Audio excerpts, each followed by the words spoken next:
everyone, Chris Roberts here, CEO and founder of Sterling Rhino Capital.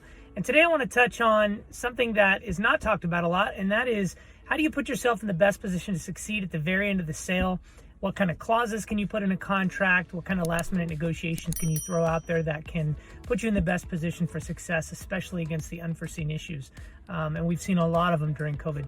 So we recently closed a deal, and it was a manual deal. There was a lot of manual reporting involved, and we were a little bit concerned about the owner letting things slip a bit as we got towards the end. So we negotiated in a clause that would give us a certain amount of money per unit that was either vacant or late after a certain amount of time.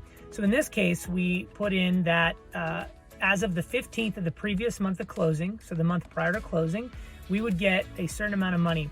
We tried to get $12,000 per unit, but we ended up settling for about $3,300 per unit. So for every unit that was either vacant or late beyond 12, that was the number we put in, which I thought was pretty reasonable on our part because we should have had it a lot lower, but they would give us a credit of $3,300 per door. And we are really glad we did that, because when we closed the deal, we found that in that last month, sure enough, there were many reasons why maybe they weren't collecting from somebody or hadn't filed an eviction process or what they call a dispossessory in this particular market. And we found that the lates and collections far exceeded that 12. It wasn't that the people didn't pay even from the previous months. It's just they were a little bit later than normal.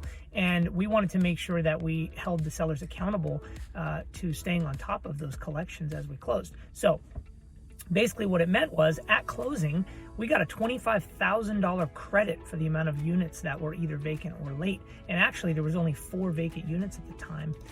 So that meant there was just quite a few that they just were kind of lazy on collecting rents on, which is amazing. They did cap it at 25, otherwise we would have actually gotten quite a bit more. But if you think about it, at the current rent in this market, that 25,000 was like getting 45 rent payments, all for just being late. And historically, you could see that within the next 2 weeks or so, most of those people actually paid.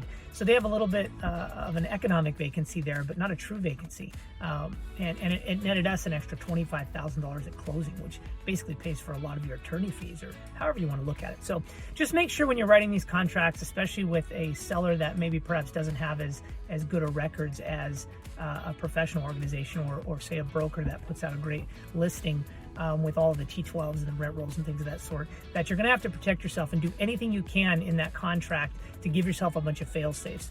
And on their end, they're probably going to think, oh, that'll never happen, but they're going to negotiate hard. Just make sure you stand your ground, because you want to make sure that you are protected in every way possible. So I hope this video helps. It's something to think about. Put clauses in your contracts that give you a little extra protection and give you a little kicker if those sellers start to get a little lazy at the end. Hope you enjoyed this time with us. Please comment if you liked the video and subscribe to our channel. Have a great day.